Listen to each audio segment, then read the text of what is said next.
Back to you, Sean. Well, worse is relative in some regards for everybody, for sure. I'm just hoping we don't get the frozen rain. We're all flat, and people drive too fast on frozen rain, but the snow seems to slow them down out here, Terry. That's all we're worried about.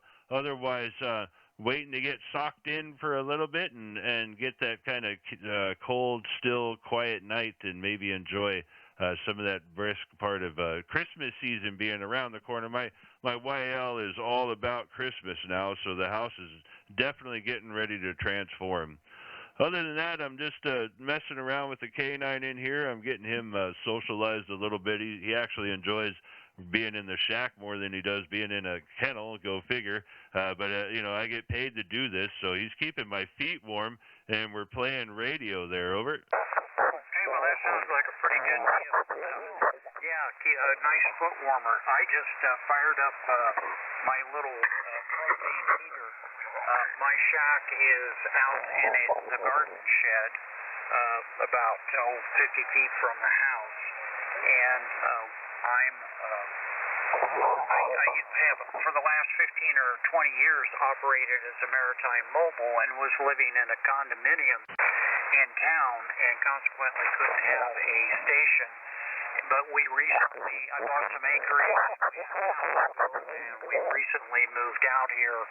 And when I put in my garden shed, I decided that, well, it's going to be my ham shack. And I know from operating at sea how sweet it is to have those absolutely minimal noise floors that come from not being surrounded by AC appliances. So this is a solar setup. I have a solar panel, a regulator, and a battery bank, and that's kind of the system here. Running an IC7300 barefoot up to a fan dipole, 80-40 meter fan dipole, maybe 30 feet in the air. Basic, very simple setup, but I was anxious to get on the air as soon as we got to this property. I threw some wires up into the tree and got on the air. N7ECV, N7RSS. All right, N7RSS, N7ECV, 100% copy through the dime bags there just above us, QRM and everything. I heard you 100%. That's good. You're 100 watts, and your antenna are doing really good in adverse conditions, man. I'd pat yourself on the back for it. I hear a lot of fan dipoles out on the air the last month or so. A lot of people are working those antennas, and they seem to be doing excellent. I've got the cookie cutter ICOM 7300 with a PAR NFED's 1 kilowatt all band NFED antenna, and I've got the Meritron 811 Hotel. No tuner needed, so we're about 420 watts straight out the wire this afternoon. Over. Yeah, well, you're doing a good job here. I never did give you a signal report. You're about, you're 5'9", and you're peaking at about 10 or 20 over. So, excellent signal there. You're pounding out. And hey, I got a question for you. I haven't spent a whole lot of time on 40 meters. Have the bands on 40 been okay? And is it still? Do you get the best results operating late at night? You know, every night I'm almost on the Triple H net at midnight Pacific time here, and they were good for that contest weekend. They were okay. They were better the weekend before. It's going through like a 3-week cycle, 4-week cycle almost, where it is kind of up and down for the DX on the sideband. At nighttime, I have noticed all the way around, if you read a MUF map, a maximum usable frequency map, and can understand the colors like on your ham clock or something. So when it's nighttime and you're supposed to be working the low bands are the ones that are going where they're supposed to be going as far as my propagation reports are concerned. And then the high bands are doing what they're supposed to be doing. So I would say, to answer that question, the bands are working. It depends on what mode you're in. And then for sideband, it's getting there. Over. I appreciate those comments. usually when I get an opportunity to do a little bit of ham radioing is in the middle of the afternoon, and I typically head for 17 meters just because you can get, really far with very little power and a very simple setup, and it's a nice relaxed band to work. I'm not a contester, so 20 win, 17 fail, and then 40. In the past, in years past, not this solar sleep, but the previous one, I've had very good luck on 40 meters, working the East Coast, in the early evening, 8, 10 o'clock at night, and I'm sure it's not that good yet, but it sounds like maybe it's getting in that direction. Back to you, Sean. It is. I will tell you, I became a ham in 1993, and everybody was saying conditions, blah blah blah, the solar cycle. It's just for years. So there was no real push to put people on a radio in the HF realm where I was from anyway. So I went from 93 to 2007 before I got on the air. So of course it was neat for me, right, to play, but monitoring all those years, I have never heard 10 meter as good as it's been consistently. I would hear it for 2 or 3 days and then not for months, consistently every day. I check the bands, every one of them, and you can pretty much look at a usable frequency map and go, okay, this is where I'm going to point my beam. And if you're that type of setup, you're going to work. And I'm a QRP guy, so it's been really fun for me to kind of endure that there. Are you copying me okay still, over? Oh, yeah. You're pounding right through, no problem whatsoever. Excellent armchair copy. So, yeah. I have worked QRP in the past. It is fun. I remember one night having a CWQSO with some guy in Victoria. The bands were just absolutely dead. They had shut down completely for the night, but I sent a CQ out and got this guy come back. Turned out he was in Victoria. He wasn't any more than, maybe 40 miles from me. But we just kept cranking the power down, and pretty soon we were both at the absolute minimum power our rigs would allow, which was like, 2-3 watts. And it was just crystal clear. Short distance, granted, but it was a lot of fun. And I used to have a 10-tech 555, and that runs 50 watts, but it was still fun. Fun to play with. Nice portable rig to take with you. Yeah, I can imagine. I would enjoy that too. QRP is just a good time for me. I enjoy it.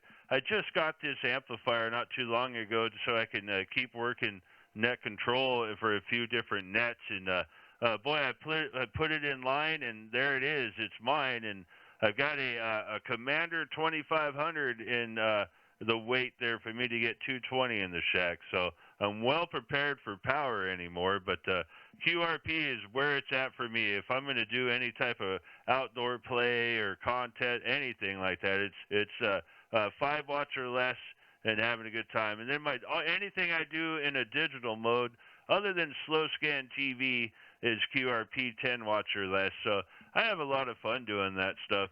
Hey, so what got you interested in radio? This is November 7 Echo Charlie Victor. Over. Yeah, I got interested in ham radio, in electronics when I was in high school. And I was fortunate that the high school I went to had an electronics class available that I took.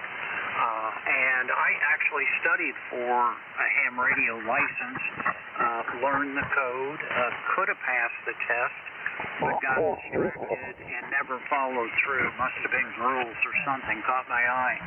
And did not return to the hobby till I was, I know it's on record, but I don't honestly remember when I got back interested in ham radio, but I was probably in my late 30s, 40s, and I I'm an electrical engineer, retired. So yeah, it's always fascinated me just the entire magic of being able to take a black box and hang a wire in the air and being able to talk to somebody, on the other side of the world has always fascinated me, and the magic hasn't left. N7ECV, N7RSS. That is so cool. Oh, man. That's so cool. That's how I was, too. Just, wow, you mean I can wrap a wire around a tube with a crystal and do what with it? I wish I would have been able to pursue a career in electronics, but hey, I found myself here doing this as a hobby now, and it's been a good time. How long have you been a ham? Over? Well, I'm trying to remember. I'm 70 now, so I don't know. It's been maybe 25, close to 30 years, something like that. I'm not real sure. I suppose if I go and I look it up, I suppose there is a way to look it up online, but I'm not quite sure how to do that. Copy that, boy. If it crosses my mind when I'm on a website again, I'll punch it in there and send you an email. No worries, no big deal. Not like you got to show any proof to have a good chat. So a ham this long, have you got a favorite mode? What's the most nostalgic mode for you that you can think of when you're smiling, drinking coffee in the morning? Over? That's a good question. I used to work an awful lot of CW with I've worked with a straight key, although I did get an electronic keyer, and I do have that. But these days I've gotten kind of lazy, and sideband is what I do. Data modes don't particularly interest me that much, partly because I did a lot of that professionally, and it just doesn't hold the allure that sideband and talking to somebody does. So it's been between those two, CW and sideband have been my mainstays.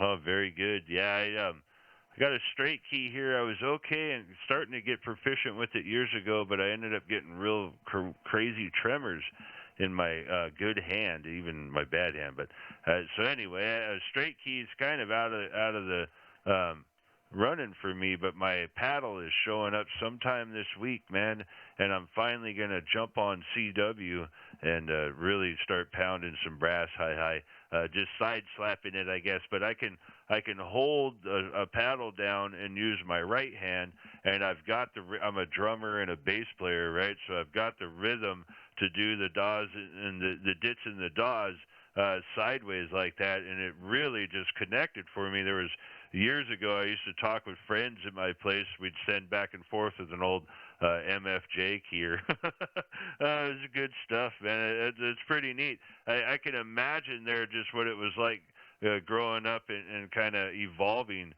from CW into sideband and where things are today. Boy, I got videos out of some of the new digital stuff. It would blow your mind. They're doing a lot of stuff we've already done before, but in digital modes, and 1.5 on the bandwidth for these signals that'll send text and pictures down your waterfall, and it's just, that's how you're going to grab the youth, I think.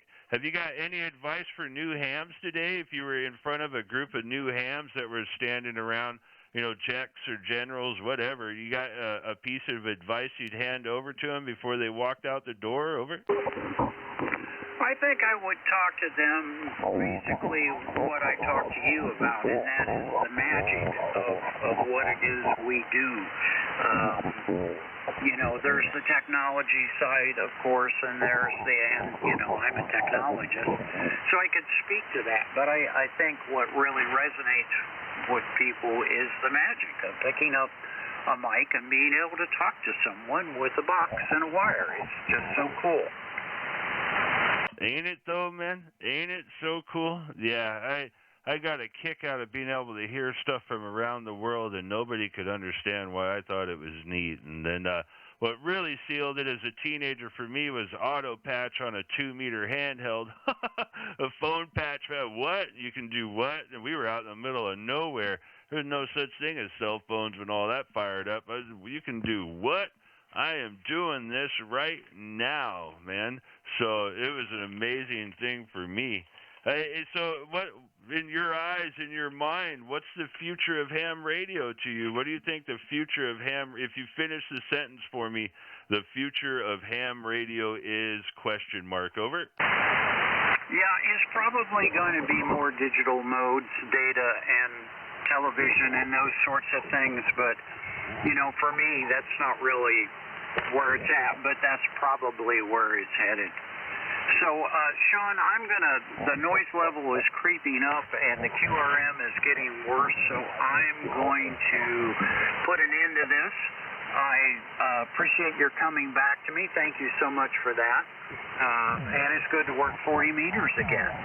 So I will be clear on your final. November 7, Echo Charlie Victor. November 7, Romeo Sierra Sierra.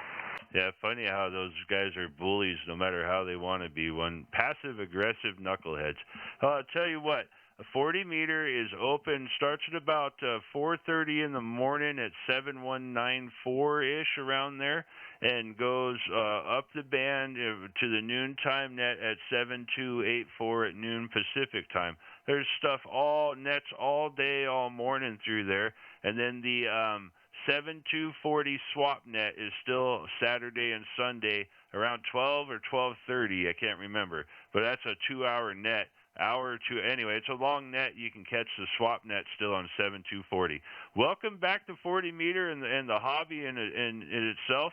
And thanks for chatting with me. It's really nice to sit here and make new friends, right before chow there. Hi. Nice to meet you, Terry. You and the YL have a great evening, and I hope to catch you on another band. Over. Okay, Sean, thank you so much. I appreciate that. 73 to you and yours. And do have a good evening, and thank you once again. N7RSS, clear with N7ECV. 73. Yeah, satisfactory. Good conversation, even with knuckleheads all around us, man. This is November 7, Echo Charlie Victor. I'm going to just throw the frequency back to the wolves. Those guys can have it.